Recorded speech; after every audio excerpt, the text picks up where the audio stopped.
nombre des victimes, leur position géographique, parfois des distances très éloignées par rapport au palais de justice, font qu'on est obligé d'organiser l'écoute des victimes par d'autres personnes qui ne soient pas des fonctionnaires des institutions.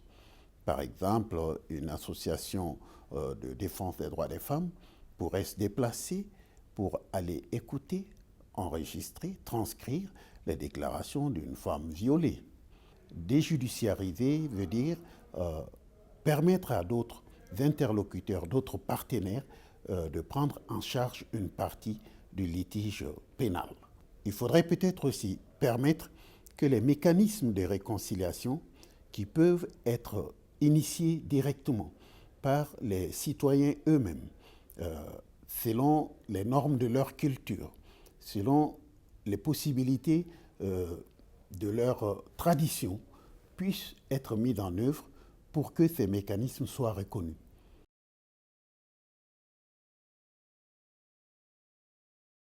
Tous les secteurs sont affectés par la corruption.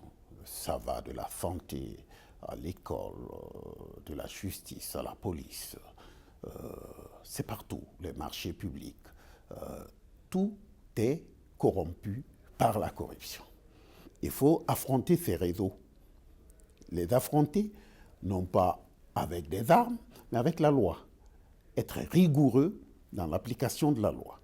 Et cela va se faire, c'est dur. Tous les jours, nous nous en rendons compte. Nous nous attaquons à des cercles. Mais quels sont les moyens qu'on peut utiliser? Les outils, les instruments. C'est un certain nombre d'outils et d'instruments que l'État lui-même a fabriqués. C'est la justice, c'est la police, c'est la gendarmerie, les services de contrôle. Il faudrait d'abord assainir ces services-là.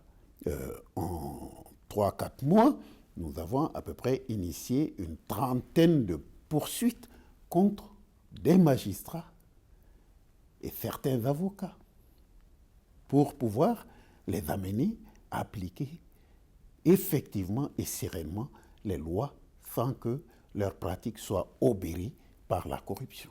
Donc, chaque fois que nous avons une réclamation, les inspecteurs vont sur le terrain et les inspecteurs reprennent au peigne fin l'examen de toutes les procédures incriminées par les justiciables. Ce qui fait qu'on arrive, effectivement, lorsqu'on a tronqué la loi, on l'écrit quelque part. Parce que la cause est là, la loi applicable est là, mais lorsque le résultat ne correspond pas à la loi applicable, on se pose bien des questions. Donc en ce moment, le juge est interpellé sur la qualité de son travail, sur les raisons qui font ou qui ont pu faire qu'il n'a pas appliqué ou n'a pas voulu appliquer la loi telle qu'elle est écrite.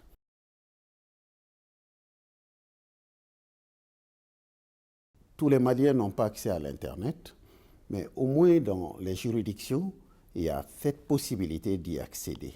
Et nous avons logé, en tout cas dans les sièges des cours d'appel, des sites. Et nous sommes en train de travailler à l'amélioration de l'accès à ces sites et en mettant des systèmes de communication intrajudiciaire quelque part, où nous allons diffuser largement la jurisprudence de manière à éviter un peu les errements, où nous allons mettre à disposition de la documentation de manière à parfaire les connaissances du juge et où nous allons permettre un échange entre les juges sur la meilleure manière d'aborder les procédures et les décisions.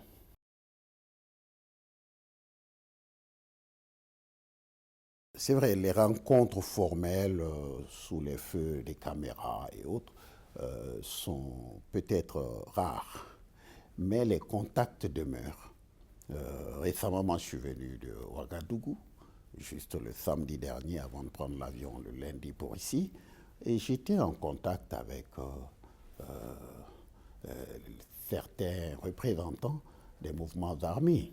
Et dans les propos certainement que nous avons échangés, je crois sentir à la fois chez eux et chez nous l'envie de revenir au pays. Vous savez, l'exil, c'est quelque chose qui, à la longue, devient pesant.